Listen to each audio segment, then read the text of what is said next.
मैं दो हाक को डिफेंड करने के लिए चोल पर चिल्लाती हूँ।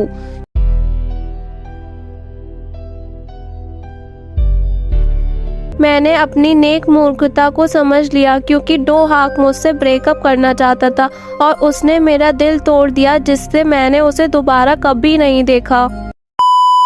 है फ्रेंड्स, कैसे हैं आप लोग? उम्मीद है कि आप लोग का दिन बहुत ही अच्छा जा रहा होगा। आज हम आप लोग के लिए के ड्रामा की एक ऐसी बेस्ट सीरीज लेके आए हैं जो आपको काफी ज्यादा पसंद आएगी। तो आप लोग तैयार हो जाइए एक ऐसे ओल्ड स्कूल ड्रामा को देखने के लिए जिसमें इमोशंस की भरमार है। ओसिस आपको एक ऐसे सफर पे ले चलेगा जहाँ पे आपको गुस्सा भी आएगी, रुलाई भी आएगी और डर भी लगेगा। एज ए नरेटर मुझे ऐसा लगा था कि ये एक सिंपल कहानी होने वाली है। इस सीरीज में जो ट्विस्ट एंड टर्न्स देखने को मिलेंगे उसकी वजह से ये सीरीज आपके लिए भी एक यादगार सफर बन जाएगी। इस सीरीज के टोटल 8 पार्ट होने वाले हैं। तो चलिए दोस्तों, स्टोरी मोड को ऑन किया जाए। कहानी की शुरुआत 1970 के कोरिया में होती है, जहां की स्थिति इकोनॉमिकल और पॉलिटिकल दोनों वे में काफी बेकार होती है।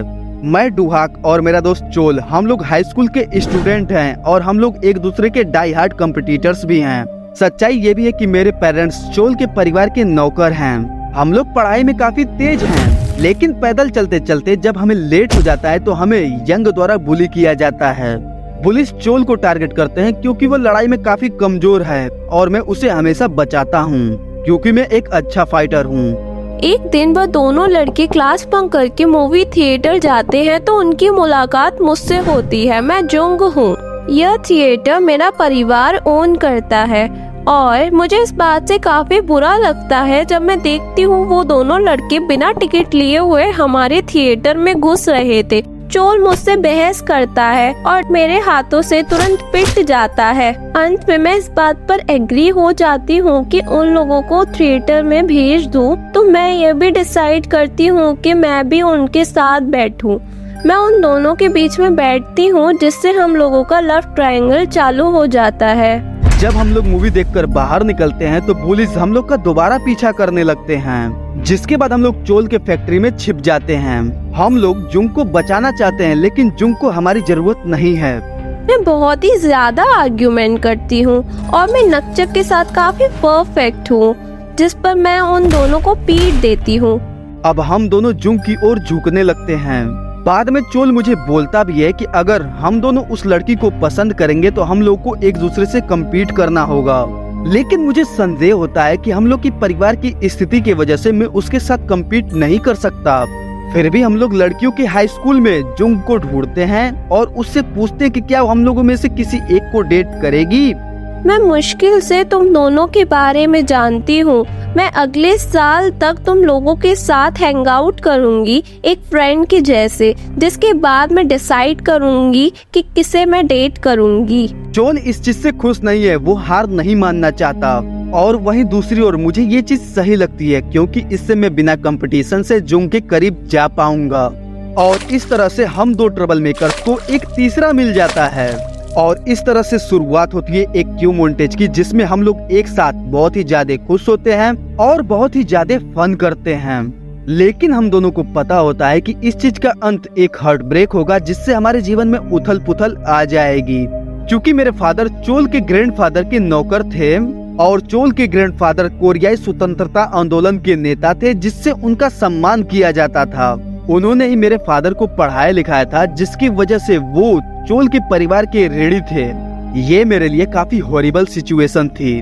मेरे फादर का कहना था कि मुझे चोल के साथ अपने पढ़ाई के कंपटीशन को छोड़ देना चाहिए और किसी भी चीज में चोल परिवार के साथ कोई भी कंपटीशन नहीं करना है। मैं इस चीज के लिए ऑब्जेक्शन करना चाहता था, लेकिन मेरे फादर मुझे एक न्यू स्नीकर देते हैं और मैं समझ जाता हूँ कि अगर मेरे फादर आज मेरा समर्थन कर रहे हैं तो इसका रीजन चोल परिवार है। जब हम दोनों जुंग के माता पिता से मिलते हैं तो मैं पहले ही चोल को अपनी कक्षा में पछाड़ चुका होता हूँ, जिससे चोल की ईगो को काफी ठेस पहुंची होती है। जुंग के फादर जब हम दोनों से हम लोग के माता पिता के बारे में पूछते हैं तो चोल अपने ग्रैंडफादर के बारे में बताता है, जिससे उसके पिता काफी खुश होते हैं। वहीं दूसरी ओर जब जुंग के पिता मेरे फादर के बारे में जानते हैं तो वो काफी निराश होते हैं। मैं दो हाक को डिफेंड करने के लिए चोल पर चिल्लाती हूँ। चोल फिर भी मेरी बात नहीं मानता है और वह बार बार अपने ग्रैंडफादर की कहानी और हिस्ट्री की बातें करने लगता है। बस करो चोल, अब तुम्हें उसे नीचे दिखाने की कोई जरूरत नहीं है। चोल अपने आप को इनोसेंट दिखाने की कोशिश करता है। वो ये भी बोलता है कि वो केवल ये बताना चाहता था कि अब मेरा परिवार इन सब चीजों से बाहर आ चुका है। इस चीज से हमें ये स्पष्ट हो जाता है कि आगे क्या होगा। मेरी फीलिंग अब डो हक के साथ मिल जाती है।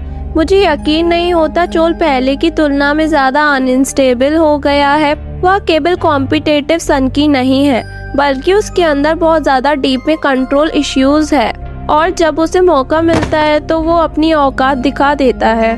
चोल अपने फैमिली पावर का यूज करता है और वो मेरे फादर को मना लेता है कि वो मुझे एग्रीकल्चर हाई स्कूल में भेजें, और वो मुझे पढ़ाई छोड़ने के लिए भी मजबूर करते हैं। जिसके बाद यंग चोल को हर समय मारता पीटता रहता है और चोल कुछ कर भी नहीं सकता। एक मौके के बाद जहाँ पे चोल को यंग बहुत बुरी तरीके से मारा होता है, मुझे काफी बुरा लगता है, और जिसके बाद मैं यंग का शिकार करता हूँ और उसको घसीटते हुए चोल के पास ले आता हूँ ताकि वो चोल से माफी मांग सके। अब क्या बोलूं, चीजें वैसी नहीं जाती हैं जैसा मैंने प्लान किया था।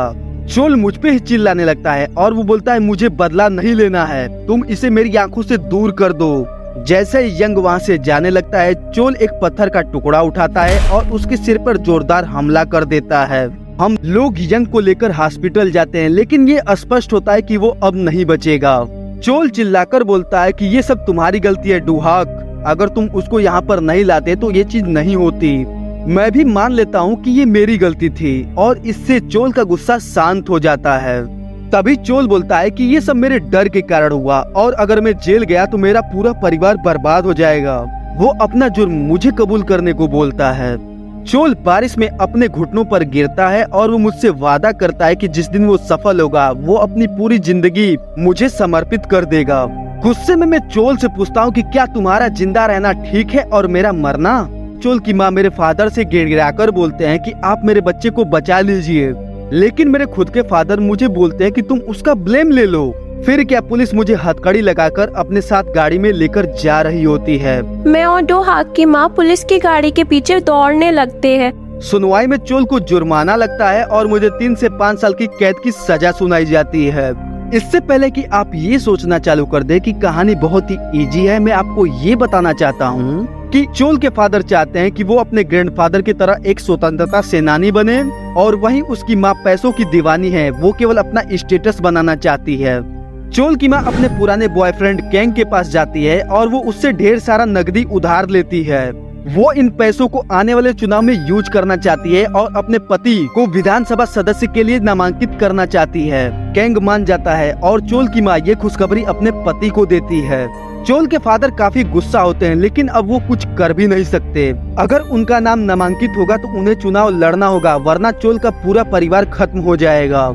शुरुआत में चोल के फादर चुनाव लड़ने के लिए राजी होते हैं, लेकिन जब वो अपने सपोर्टर्स को इकट्ठा करते हैं तो वो बोलते हैं कि वो एक स्वतंत्र राष्ट्र का निर्माण करना चाहते हैं। चुंग ने चोल के फादर की मीटिंग में एक स्पाई भेजा था, जिससे वो जल्द ही समझ जाता है कि चोल का फादर इंडिपेंडेंट लड़ने वाला है। चुंग ये भी समझ जाता है कि वो बिना पार्टी के भी जीत जाएगा। चुंग कसम खाता है कि वो चोल के परिवार को खत्म कर देगा। वो बोलता है कि वो एक बार में एक को मारेगा। चुंग ने ये प्लान बनाया था कि वो चोल को अपराधी बना देगा, जिससे उसके फादर अपने अभियान को पीछे ले लेंगे, और ऐसा ही होता है। मैं जेल में चला जाता हूँ, जिसके 4 साल बाद हमें जुंग को दिखाया जाता है।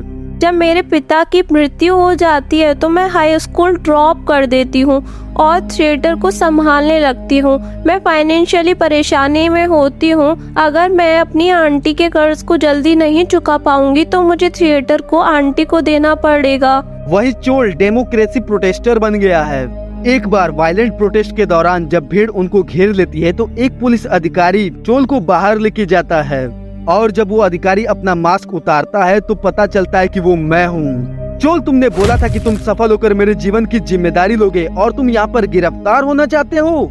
कई सालों से हम दोनों ने एक दूसरे को नहीं देखा था, इसीलिए हम लोग कैफे में चले जाते हैं। मैं चोल को समझाता हूँ कि पहले मेरे परिवार पर तुम्हारे परिवार का कर्ज था, लेकिन अब तुम्हारे ऊपर मेरा कर्ज है। इसे चुकाने के लिए तुम्हें प्रोसिक्यूटर बनना होगा। इसके बाद मैं एक व्यक्ति के साथ क्रिमिनल रिंग में प्रवेश करता हूँ, जो मुझे जेल में मिला था, जो कि अचल संपत्ति के धोखाधड़ी का काम करता था। बाद में मैं दूर से जुंग को भी देखने जाता हूँ। क्या मैं अभी भी उससे प्यार करता हूँ? जब वो जेल गया होता है तो हम लोग तुरंत ब्रेकअप नहीं करते, बल्कि मैं बराबर उससे मिलने जाया करती थी। लेकिन जब मेरे फादर मरे तो डो हाक ने मुझसे ब्रेकअप कर लिया। मैंने अपनी नेक मूर्खता को समझ लिया, क्योंकि डो हाक मुझसे ब्रेकअप करना चाहता था और उसने मेरा दिल तोड़ दिया, जिससे मैंने उसे दोबारा कभी नहीं देखा। दोस्तों आज के लिए बस इतना ही। इसके आगे के पार्ट्स को देखने के लिए हमारे चैनल को सब्सक्राइब कर दीजिए और बेल आइकन को प्रेस कर दीजिए। जिसने भी अभी तक हमारे वीडियो घोस्टेड को नहीं देखा है वो आई बटन पर क्लिक करके देख सकते हैं। इस वीडियो का कंक्लूजन हमें आखिरी पार्ट में देखने को मिलेगा। वीडियो देखने के लिए थैंक यू। मिलेंगे नेक्स्ट एपिसोड के वीडियो में, तब तक के लिए tata bye bye, see you letter.